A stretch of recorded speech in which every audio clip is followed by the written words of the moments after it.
അന്റാർട്ടിക്കയിൽ Russia കണ്ടെത്തിയ എണ്ണ ശേഖരം. സൗദിയിലുള്ളതിനേക്കാളും ഇരട്ടി എണ്ണ ശേഖരം അന്റാർട്ടിക്കയിൽ ഐസിനടിയിലുണ്ടെന്നാണ് റഷ്യ പറയുന്നത്. എന്നാൽ റഷ്യക്ക് അത് ഖനനം ചെയ്തെടുക്കാൻ പറ്റുമോ? നമുക്ക് പരിശോധിക്കാം ഈ വീഡിയോയിൽ.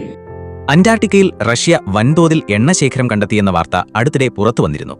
സൗദി അറേബ്യയുടെ എണ്ണശേഖരത്തിന്റെ ഇരട്ടിയോളം വരും ഈ പുതിയ കണ്ടെത്തൽ എന്നാണ് റിപ്പോർട്ടുകൾ. റഷ്യൻ പര്യവേക്ഷകർ അന്റാർട്ടിക്കയിലെ വെഡൽ കടലിനടിയിലാണ് ഈ എണ്ണശേഖരം കണ്ടെത്തിയിരിക്കുന്നത്. ഉക്രൈൻ യുദ്ധത്തിനു ശേഷം റഷ്യയുടെ വരുമാനത്തിൽ വലിയ ഇടിവുണ്ടായ സാഹചര്യത്തിൽ ഈ കണ്ടെത്തൽ റഷ്യയ്ക്ക് സാമ്പത്തികമായി വലിയ സഹായമാകും. ഇന്ത്യ ഉൾപ്പെടെയുള്ള രാജ്യങ്ങൾക്ക് ഇത് ഗുണകരമായേക്കാം.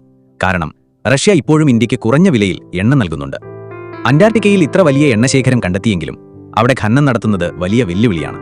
ഇതിന് പ്രധാന കാരണം 1959 അന്റാർട്ടിക്ക ഉടമ്പടിയാണ്. ഈ ഉടമ്പടി പ്രകാരം അന്റാർട്ടിക്കയെ ഒരു ശാസ്ത്ര ഗവേഷണ മേഖലയായി സംരക്ഷിച്ചിരിക്കുന്നു. 1991 അന്റാർട്ടിക്കൻ ഉടമ്പടിയുടെ പരിസ്ഥിതി സംരക്ഷണ നിയമം അനുസരിച്ച് 2048 വരെ അന്റാർട്ടിക്കയിൽ ഖനനം നിരോധിച്ചിട്ടുണ്ട്. ഇവിടെ ഖനനം ചെയ്യുന്നത് പരിസ്ഥിതിക്ക് വലിയ ദോഷമുണ്ടാക്കും. അന്റാർട്ടിക്കയിലെ തണുത്തുറഞ്ഞതും ദുർബലവുമായ ആവാസ വ്യവസ്ഥയെ എണ്ണ ഖനനം ഗുരുതരമായി ബാധിക്കും. കൂടാതെ ഇത്രയും തണുപ്പുള്ള സാഹചര്യത്തിൽ എണ്ണ വേർതിരിച്ചെടുക്കുന്നത് സാങ്കേതികമായി വളരെ ബുദ്ധിമുട്ടുള്ള കാര്യവുമാണ്.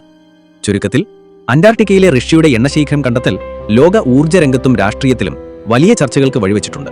എന്നാൽ നിലവിലുള്ള അന്താരാഷ്ട്ര ഉടമ്പടികളും പാരിസ്ഥിതിക ആശങ്കകളും കാരണം ഈ എണ്ണ ഖനനം ചെയ്യുന്നത് ഭാവിയിലും ഒരു വലിയ വെല്ലുവിളിയായി തന്നെ തുടരും.